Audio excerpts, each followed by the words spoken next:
तो आज जिस टॉपिक पर बात करेंगे हम, वो टॉपिक है आपका बेल एंड बॉन्ड्स। तो बेल एंड बॉन्ड्स के बारे में बात करेंगे तो बात ये शुरू होगी कि जमानत की बात कब आती है और जमानत कौन ले सकता है, जमानत किस प्राधिकारी अथॉरिटी के माध्यम से ली जा सकती है, इनके ऊपर बात चलेगी। देखिएगा, जमानत की बात तब आती है जब एक्यूज्ड पर्सन कस्टडी में होता है। जब एक्यूज्ड पर्सन जो है वो जिस समय कस्टडी में है और जिस प्राधिकारी की कस्टडी में है वो उससे बेल की मांग कर सकता है। तो यहाँ पर बात यह आती है कि कुछ जो बेल है, एक जगह पर राइट के रूप में आप मांग सकते हैं, एक जगह पर केवल आप मांग सकते हैं, वहां पर राइट आपका नहीं होता है। तो हमने बताया आपको कि जब व्यक्ति कस्टडी में होता है तब वो बेल की डिमांड कर सकता है। तो बात ये आती है कि बेल होती क्या है। तो बेल क्या है, इसकी कोई डिफिनेशन संहिता में नहीं दी गई है। बेल क्या है, इसकी कोई डिफिनेशन संहिता में नहीं दी गई है, परंतु एक केस है, उस केस में न्यायालय ने कहा है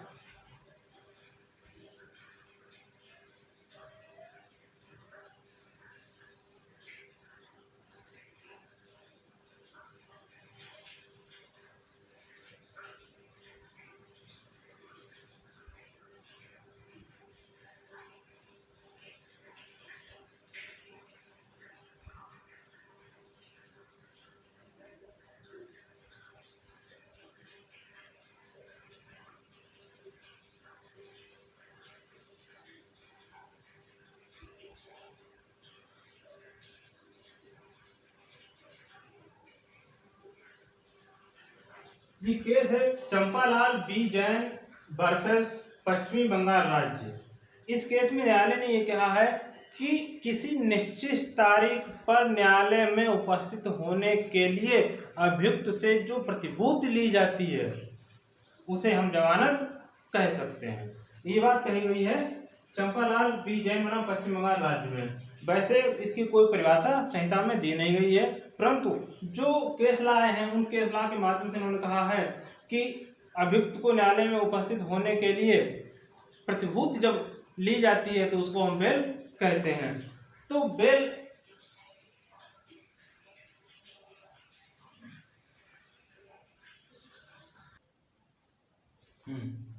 तो बात ये चल रही थी कि देखिएगा, बेल को दो भागों में बांटा गया है आपका।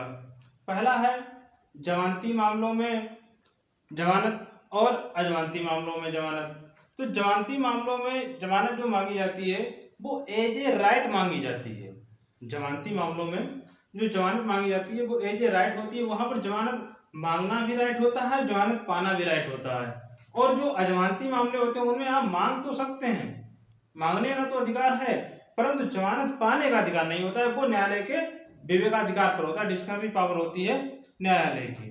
और जो जमानती मामले होते हैं इसमें एक पुलिस अधिकारी भी, जो थाने का भारसाध्य अधिकारी है, वो भी आपको बेल दे सकता है और न्यायालय भी दे सकता है जिसकी कस्टडी में आप होते हैं। तो 436 में बात चलेगी।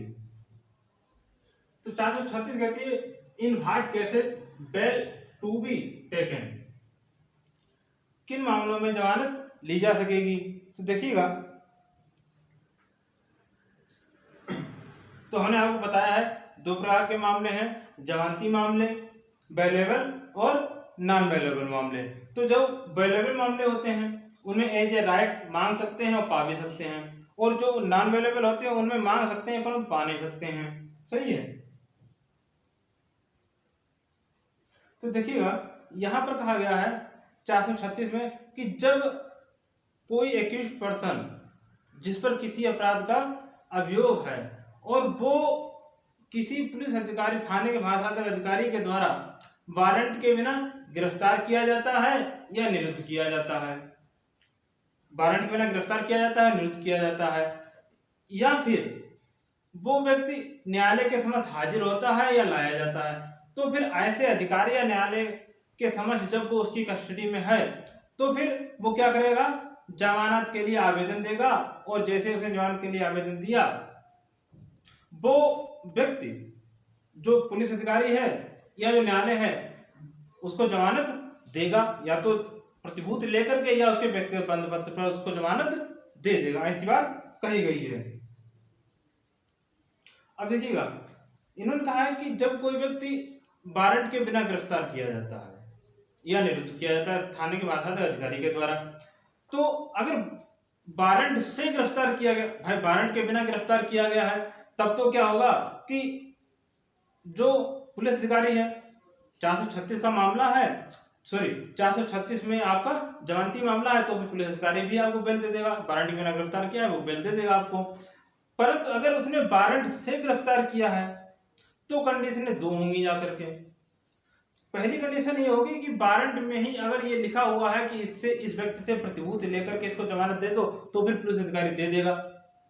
दूसरी बात, अगर उसमें जमानत देने के लिए, प्रतिभूति लेने के लिए वारंट में कोई उपबंध नहीं है, प्रोविजन नहीं है, तो फिर जिस न्यायालय ने, जिस अधिकारी ने वो वारंट जारी किया था, उस अधिकारी के समक्ष, न्यायालय के समक्ष एक्यूज्ड पर्सन को उपस्थित करना होगा। फिर वही अधिकारी, न्यायालय उसको बेल देगा, दूसरा व्यक्ति नहीं दे सकता है।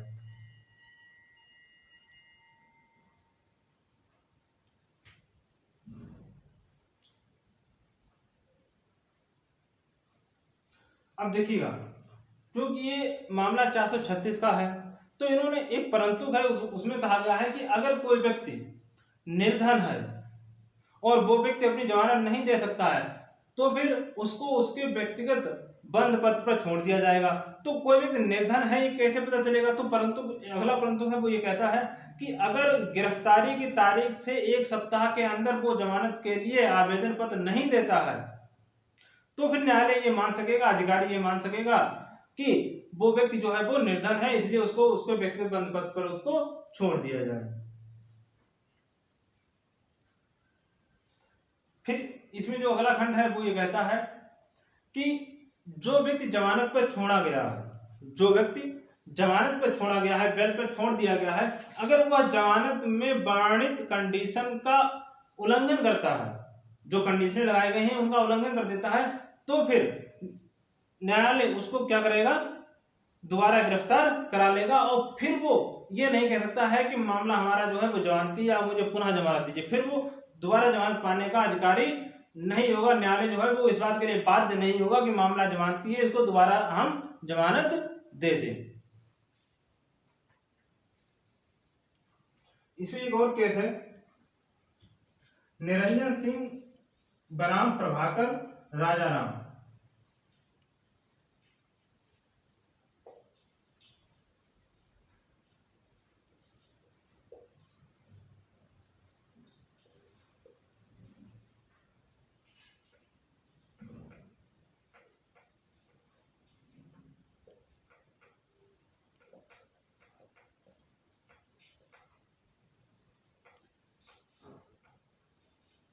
देखिए, निरंजन सिंह बनाम प्रभाकर राजाराम 1980 का केस है, और सुप्रीम कोर्ट ने इसमें कहा था कि जब वह व्यक्ति स्वयं न्यायालय के समक्ष आत्मसमर्पण करता है तो वह न्याय की अपेक्षा में माना जाता है। इन्होंने कहा था कि एक व्यक्ति जिसको पुलिस अधिकारी गिरफ्तार नहीं कर पाए हैं, और वो व्यक्ति पुलिस अधिकारी की गिरफ्तारी से बच करके स्वयं जाकर के न्यायालय में आत्मसमर्पण कर देता है, तब वो किसकी कस्टडी माना जाएगा? तो उन्होंने कहा है, सुप्रीम कोर्ट कहता है कि तब वो न्याय की अपेक्षा में माना जाएगा। ये बात कही गई है इसमें।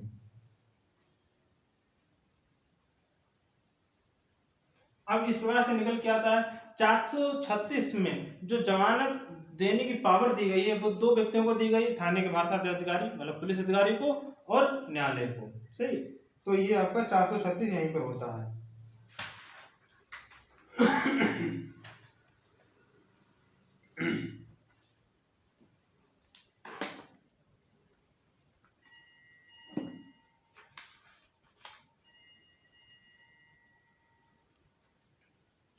एक और सेक्शन है आपकी 436 ए, देख लेना।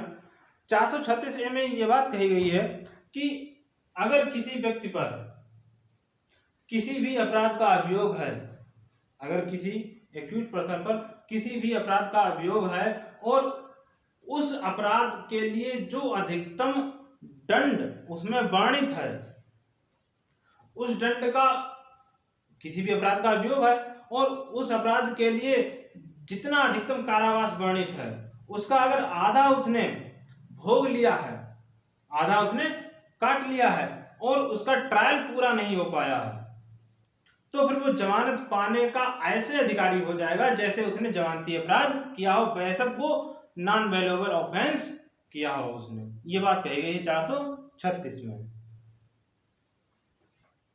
ये धारा जोड़ी गई थी आपकी 2005 में, ये 2005 में जोड़ी गई थी।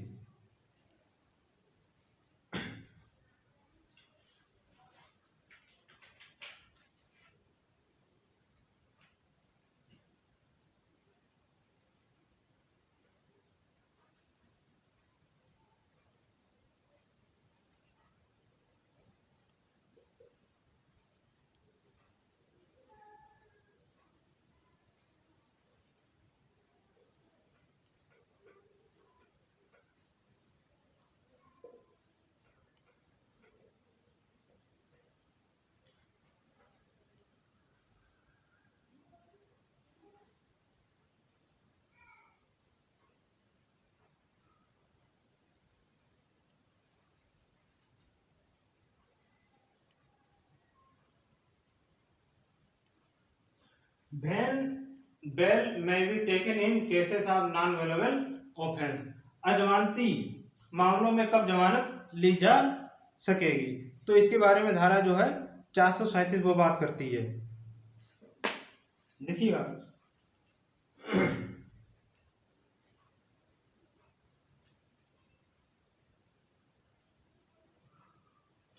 437 जो है वो कहती है, 437 में वो परिस्थितियां बताई गई हैं कि कब जमानत ली जा सकेगी और कब जमानत नहीं ली जा सकेगी।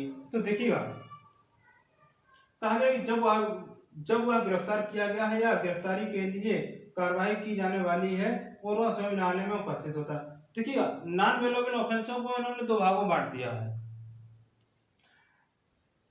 एक तो वो मामले हैं जिनमें आप जमानत अपराध आपने किया है, आप पर अपराध का अभियोग है। एक तो वो मामले हैं जिनमें आप पर अपराध करने का अभियोग है और फिर आपकी गिरफ्तारी कर ली गई है या की जा रही है, तो फिर आप कहाँ जाएंगे, 437 में आप जमानत के लिए जाएंगे। दूसरा मामला वो है जहां पर आपको ऐसी आशंका है कि नॉन वेल्युएबल ऑफेंस में आपको गिरफ्तार कर लिया जाएगा, आपको ऐसी आशंका है कि नॉन वेल्युएबल ऑफेंस में आपको क्या कर लिया जाएगा, अरेस्ट कर लिया जाएगा, तो फिर आप जमानत के लिए कहां जाएंगे, 438 में जाएंगे, एंटिसिपेटरी बिल जिसको कहते हैं। सही है, तो हम जो बात करेंगे वो 437 की बात करेंगे जाकर के।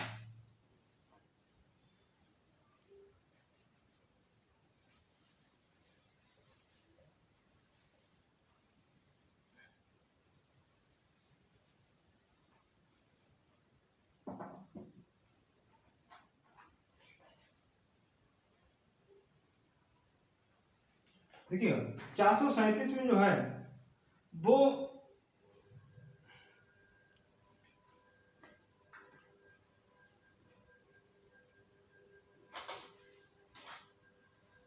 देखिए एक चार्ट बनाते हैं उसके माध्यम से समझाते हैं।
तो देखिएगा 437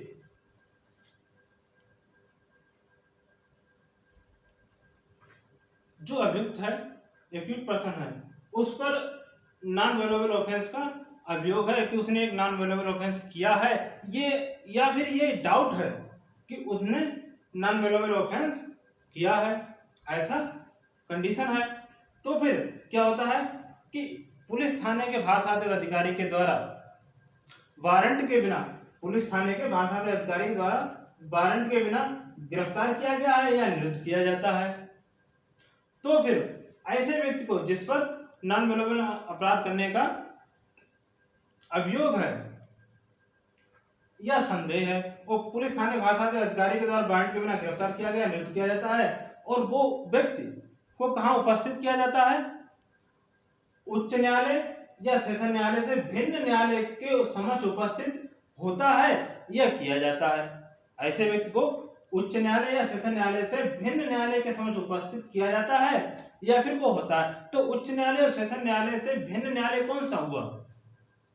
जो मजिस्ट्रेट के न्यायालय है। उच्च न्यायालय और सेशन न्यायालय से भिन्न जो न्यायालय है वो मजिस्ट्रेट के न्यायालय है।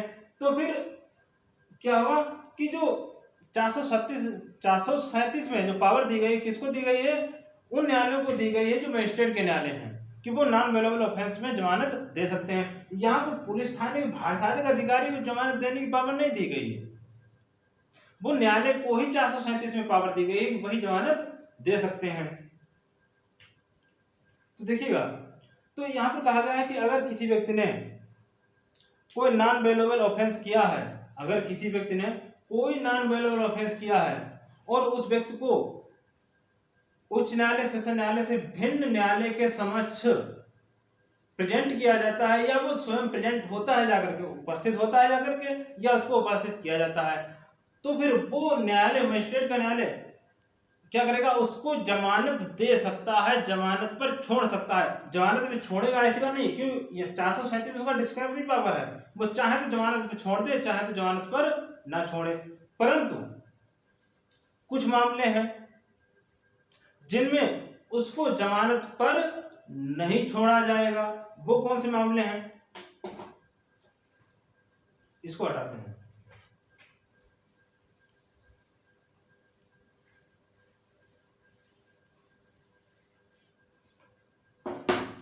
देखिएगा,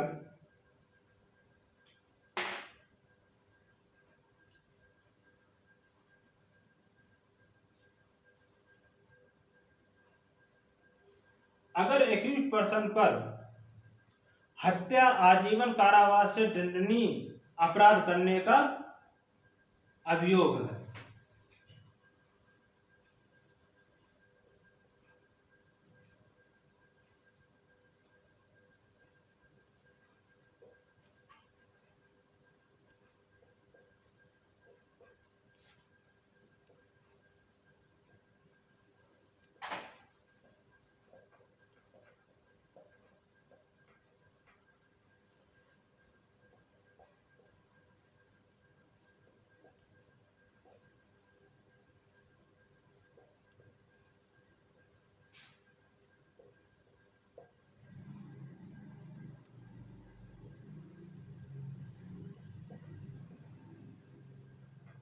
पहला है कि अगर एक्यूज्ड पर्सन पर यह अभियोग है कि उसने हत्या या फिर आजीवन कारावास से दंडनीय जो मामले हैं, कोई ऐसा अपराध किया है, तो फिर उसको नहीं छोड़ा जाएगा।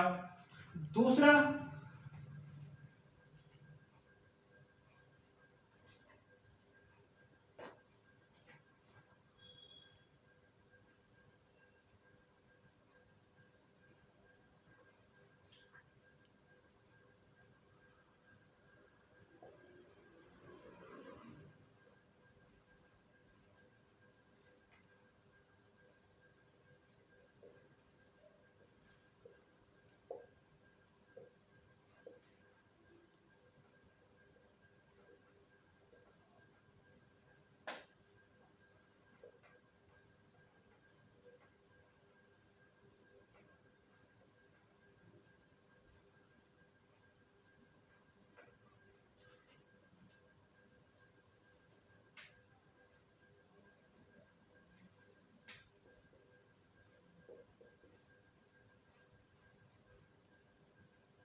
देखिए, यदि ऐसा अपराध संज्ञेय अपराध है और वह मृत्यु, आजीवन कारावास, 7 वर्ष या इससे अधिक के अपराध को करने के लिए एक बार पहले भी दंडित किया गया था, तो भी उसको ऐसे नहीं छोड़ा जाएगा, तो भी उसको ऐसे पहले नहीं छोड़ा जाएगा।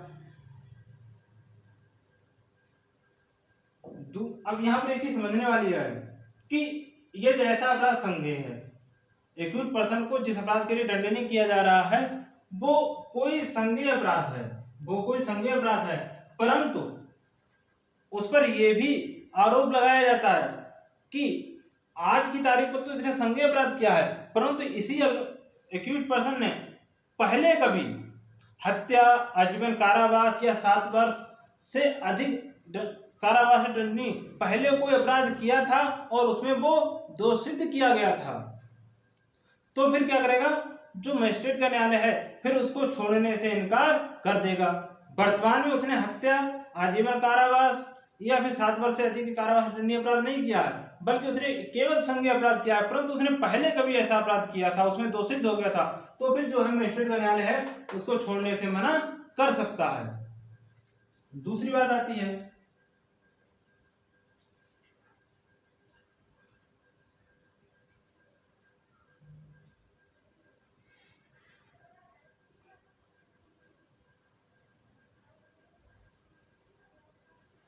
कि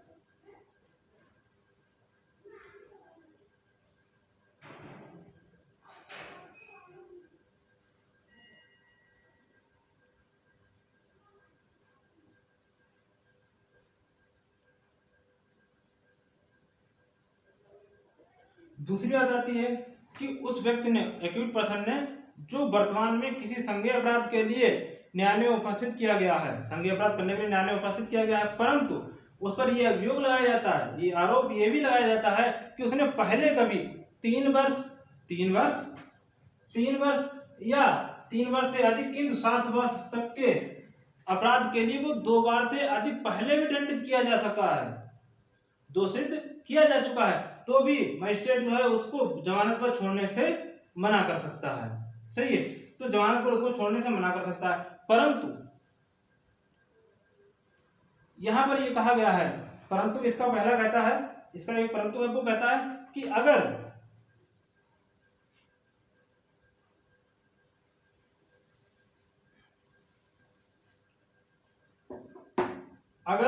जो एक्यूज पर्सन है वो 16 वर्ष से कम है, एक्यूज पर्सन अभियुक्त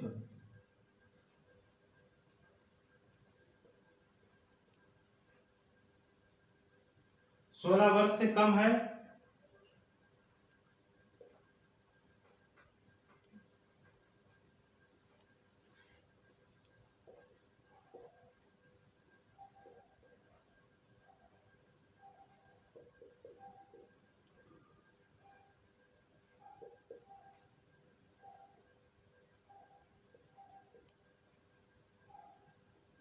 इसका परंतु कहता है कि अगर जो एक्यूज पर्सन है वो क्या है कि 16 वर्ष से कम का है, 16 वर्ष से कम का है, स्त्री है, रोगी है या शिथिलांग व्यक्ति है, स्त्री है, रोगी है, शिथिलांग व्यक्ति है, 16 वर्ष से कम आयु का है, तो फिर उसने कोई भी अपराध किया हो, तो फिर उसने कोई भी अपराध किया हो, चाहे वो हत्या से दंडनीय अपराध किया हो, आजीवन कारावास से दंडनीय अपराध किया हो, तो फिर जो मजिस्ट्रेट का न्यायालय है, मजिस्ट्रेट का जो न्यायालय है, जो सेशन न्यायालय या हाईकोर्ट का न्यायालय नहीं है, सेशन न्यायालय हाईकोर्ट न्यायालय से भिन्न न्यायालय है, वो ऐसे व्यक्ति को, चाहे उसने हत्या का अपराध किया हो, चाहे उसने क्या किया हो, आजीवन कारावास दंडनीय अपराध किया हो, अगर वो व्यक्ति इस कैटेगरी में आ जाता है, 16 वर्ष से कम आयु का है, स्त्री है, रोगी है, विकलांग व्यक्ति है, तो फिर क्या है, वो न्यायालय भी उसको जमानत दे सकता है।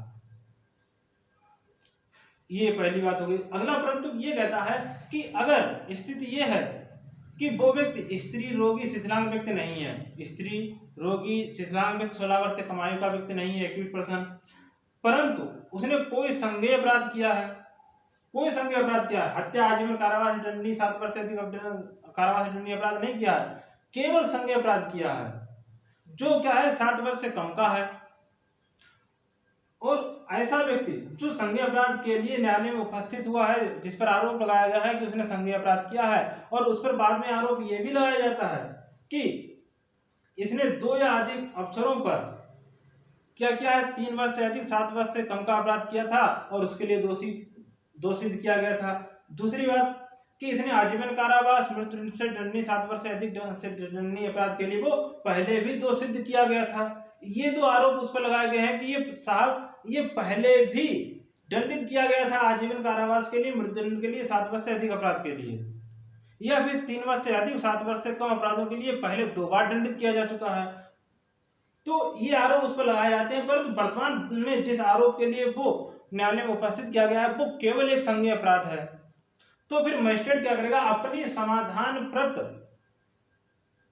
राय से वो उसको विशेष अनुमति देकर के जमानत पर छोड़ सकता है।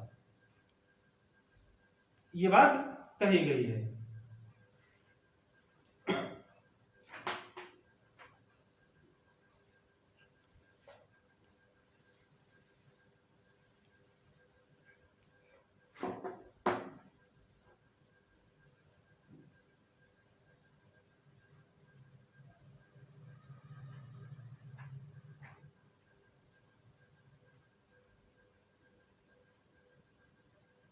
अब देखिएगा यहां पर एक परंतु है,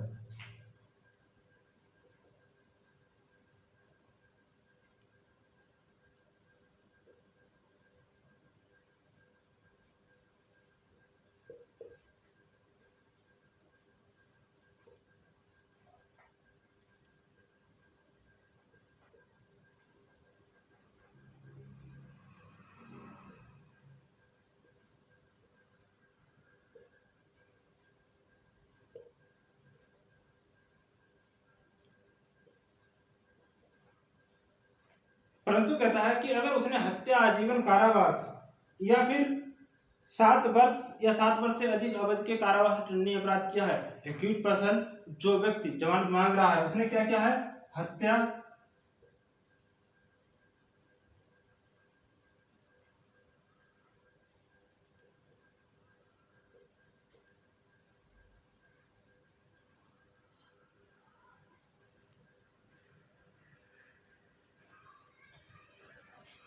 अगर एक्यूज पर्सन ने जो जमानत का आवेदन देता है उसने अगर हत्या से दंडनीय अपराध किया है, आजीवन कारावास से दंडनीय अपराध किया है, 7 वर्ष से अधिक के कारावास से दंडनीय अपराध किया है, तो लोक अभियोजक पब्लिक प्रोसिक्यूशन को सुनवाई का अवसर दिए बिना उसको जमानत पर नहीं छोड़ा जाएगा। ये बात परंतु में कही गई है। अब देखिएगा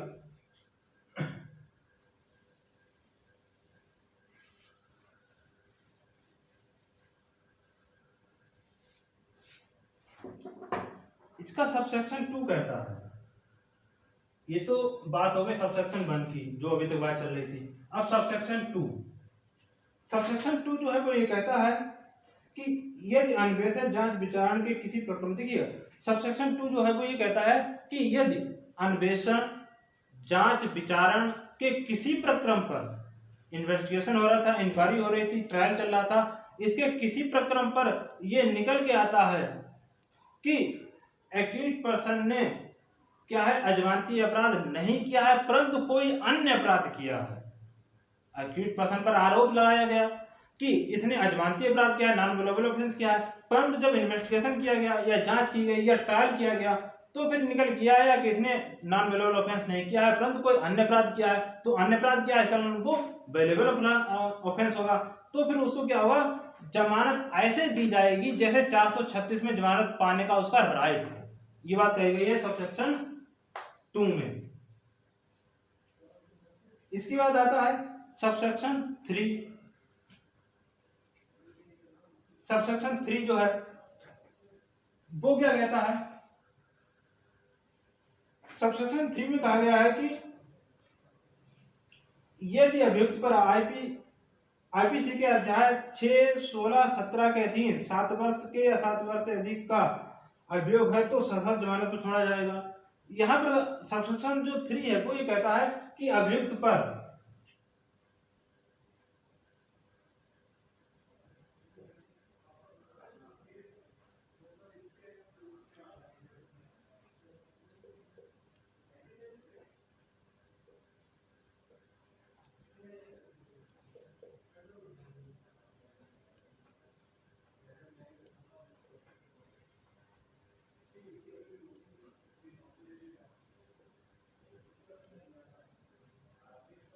अभियुक्त पर जिन अपराधों का अभियोग है वो आईपीसी के अध्याय 6, 16, 17 में आते हैं। वो अपराध जो है वो वर्णित किए गए हैं, बताए गए हैं अध्याय 6, 16, 17। तो फिर उन्होंने कहा है कि बिना कंडीशन के इसको जमानत नहीं दी जाएगी। मतलब उपधारा 3 में सबसेक्शन 3 में कंडीशनल बेल की बात की गई है। तो कंडीशनल बेल की बात क्या कही गई है कि अभियुक्त पर वो ये शर्त लगा सकता है न्यायालय कि जब भी आपको न्यायालय में उपस्थित होने के लिए कहा जाएगा आप तब आप न्यायालय में उपस्थित होंगे, न्यायालय में आप तब उपस्थित होंगे। दूसरा है कि आप पहले जैसा सेम जो अपराध जिस अपराध के लिए आज की तारीख पर दंडित किए जा रहे हैं अभियोग है आप वैसा ही कोई अन्य अपराध नहीं करेंगे। तीसरा है कि किसी व्यक्ति को जो साक्षी हैं या पीड़ित व्यक्ति हैं इनको आप कोई प्रेरणा धमकी नहीं देंगे, आप साक्ष्य को तोड़े मरोड़ेंगे नहीं या फिर न्याय कार्यवाही में आप बाधा नहीं डालेंगे। तो इस प्रकार की न्यायालय क्या है कंडीशन लगा सकता है। तो कंडीशन केवल किन मामलों में लगा सकता है, वो मामले बताए गए हैं अध्याय 6, 16, 17 आईपीसी के, इनमें ही वो कंडीशनल बेल देगा। अब जो है सबसेक्शन 4, सबसेक्शन 4 जो है वो क्या कहते हैं, सबसेक्शन 4 में इतनी बात कही गई है जब एक्यूज पर्सन को जमानत दी जाती है उपधारा 1, उपधारा 2 के अधीन, उपधारा 1 या उपधारा 2 के अधीन जब जमानत दी जाती है तो फिर वो अधिकारी न्यायालय क्या करेगा कारण अभिलिखित करेगा, बिना कारण लिखे जमानत नहीं दे सकता। इतनी बात कही गई है। सबसेक्शन 5 क्या कहता है,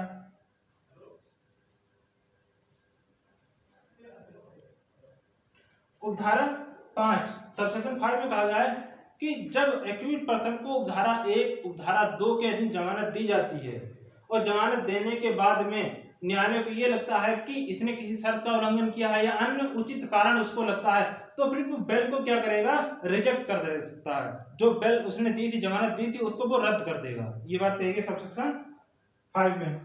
सबसेक्शन 6 क्या कहता है देखिएगा, सबसेक्शन 5 जो 6 है उसमें ये बात कही गई है कि जब मजिस्ट्रेट द्वारा विचारणीय कोई मामला है, ध्यान से सुनिएगा, मजिस्ट्रेट द्वारा विचारणीय कोई मामला है और ऐसे मामले में 60 दिन के अंदर विचारण पूरा नहीं हो पाया, जो ट्रायल है वो 60 दिन के अंदर पूरा नहीं हो पाया है तो फिर क्या करेगा मजिस्ट्रेट एक्यूज्ड को अपनी समाधानप्रद जमानत पर छोड़ देगा। एक मजिस्ट्रेट के समक्ष विचारण चल रहा था और उस विचारण को चलते हुए 60 दिन हो गए, 60 दिन में विचारण पूरा नहीं पाया तो मजिस्ट्रेट क्या करेगा उस एक्यूज्ड पर्सन को समाधानप्रद जमानत पर छोड़ देगा। सबसेक्शन 7, सबसेक्शन जो 7 है वो क्या कहता है, अजमानती अपराध के अभियुक्त व्यक्ति को विचारण खत्म, देखिएगा सबसेक्शन जो 7 है वो ये कहता है कि विचारण चल रहा था, विचारण पूरा हो जाता है परंतु निर्णय सुनाए जाने से पूर्व विचारण चला एक्यूज्ड पर्सन का नॉन बेलेबल ऑफेंस का और विचारण पूरा हो गया, निर्णय सुनाया जाना है उससे पूर्व न्यायालय को ऐसा लगता है कि जो एक्यूज्ड पर्सन है वो निर्दोष है, एक्यूज्ड पर्सन निर्दोष है तो फिर उस एक्यूज्ड को उसके व्यक्तिगत बंद पत्र पर निर्णय सुनने के लिए, व्यक्तिगत बंद पत्र पर निर्णय सुनने के लिए वो जमानत दे देगा। ये बात सबसेक्शन 7 में कही गई है। अब देखिएगा यहां पर एक चीज नोट कर लीजिएगा कि जिन मामलों का ट्रायल सेशन न्यायालय करता है, जिन मामलों का ट्रायल सेशन न्यायालय करता है, जनरल रूप से सामान्यतः उन मामलों में मजिस्ट्रेट का न्यायालय जो है वो जमानत नहीं दे सकता है। सीजीएम का कोर्ट है, साधारण जमानत नहीं दे सकता, परंतु वो कंडीशन क्या है जिनमें जमानत दे सकता है। तो उन्होंने बताया था कि वो 16 वर्ष से कम का है, रोगी है, शिथिलांग है, स्त्री है, तो फिर ऐसे मामले में जो सीजीएम का कोर्ट है वो जमानत दे सकता है। जनरल ये है कि जमानत नहीं दे सकता है।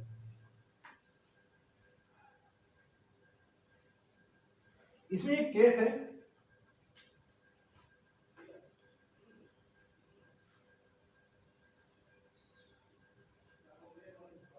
यूपी वर्सेस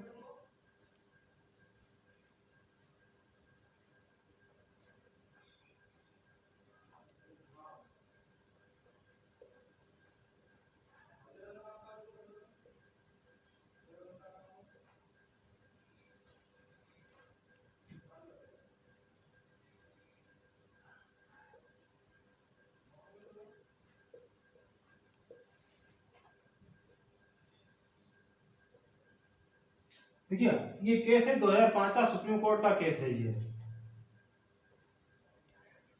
उत्तर प्रदेश राज्य यूपी बनाम अमरमठ त्रिपाठी, इसमें जमानत देने के कुछ सिद्धांत हैं, उनकी बात करी गई थी। वो सिद्धांत क्या है कि क्या विश्वास करने का आधार है कि व्यक्ति ने प्रथम दृष्टया अथवा युक्तियुक्त आधार पर कोई अपराध किया है। पहला कि इन्होंने कहा है कि जमानत आप कब देंगे नॉन बेलेबल ऑफेंस में, तो सुप्रीम कोर्ट ने कुछ मार्गदर्शक सिद्धांत दे दिए कि क्या आपको ये प्रथम दृष्टया लगता है कि एक्यूट पर्सन ने कोई अपराध किया है।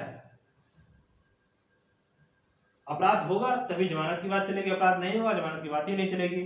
दूसरा है कि आरोप जो लगाया गया है, जिस नॉन बेलेबल ऑफेंस का आरोप लगाया गया है, उसकी प्रकृति, उसकी गंभीरता क्या है। तीसरा है कि सिद्ध दोष होने पर दंड की उम्र, अगर उसको सिद्ध दोष घोषित कर दिया जाए, अगर उसको कन्विक्ट कर दिया जाए, तो जो दंड है उसकी गंभीरता क्या होगी जाकर के। फिर अगला है कि अभियुक्त के फरार हो जाने का कितना चांस है, अभियुक्त के फरार हो जाने का कितना चांस है। अभियुक्त का चरित्र, व्यवहार और साधन, स्थिति और सम्मान, अभियुक्त का जो चरित्र है, व्यवहार है और समाज में उसका सम्मान है, इनको देखते हुए भी आप जमानत देंगे। फिर है कि अन्य अपराध किए जाने की संभावना, कि अगर उसको जमानत पर छोड़ दिया जाए तो कोई अन्य अपराध तो नहीं करेगा, अगर नहीं करेगा तो जमानत दे दी जाएगी, अगर करेगा तो नहीं दी जाएगी। अगला है कि साक्ष्यों को तोड़ने की युक्तियुक्त संभावना, कि अगर इसको जमानत दे दी जाएगी तो ये साक्ष्यों को तोड़े मरोड़ेगा, धमकाएगा, तो फिर जमानत नहीं दी जाएगी, और अगर नहीं ऐसा करेगा जमानत दे दी जाएगी। अगला है कि अगर जमानत पे इसको छोड़ दिया जाए तो क्या ये न्याय प्रदान करने में बाधा डालेगा, अगर हाँ तो जमानत नहीं दी जाएगी, अगर नहीं तो जमानत दे दी जाएगी। इसी प्रकार इसमें कुछ अन्य केस भी हैं। अगला केस है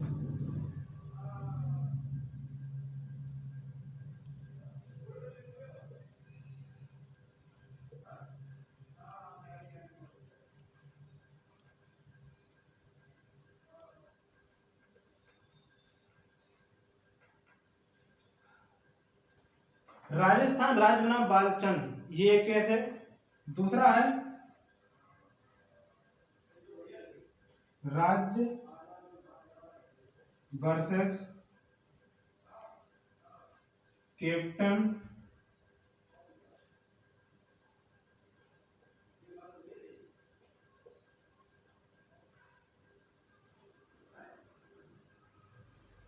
देखिए ये दोनों केस, राज्य वर्सेस कैप्टन जगजीत सिंह, ये दोनों केसों में भी जमानत से संबंधित सिद्धांत ही बताए गए हैं। तो आप देख लीजिएगा जो 437 है वो आपकी कंप्लीट होती है। परंतु एक बात और यहाँ पर ध्यान दीजिएगा कि जब न्यायालय एक्यूज पर्सन को जमानत दे रहा होगा या जमानत के आवेदन पर विचार कर रहा होगा, उसमें साक्ष्यों को सुनना, विटनेस को सुनना या उनका कथन अभिलिखित करना आवश्यक नहीं है।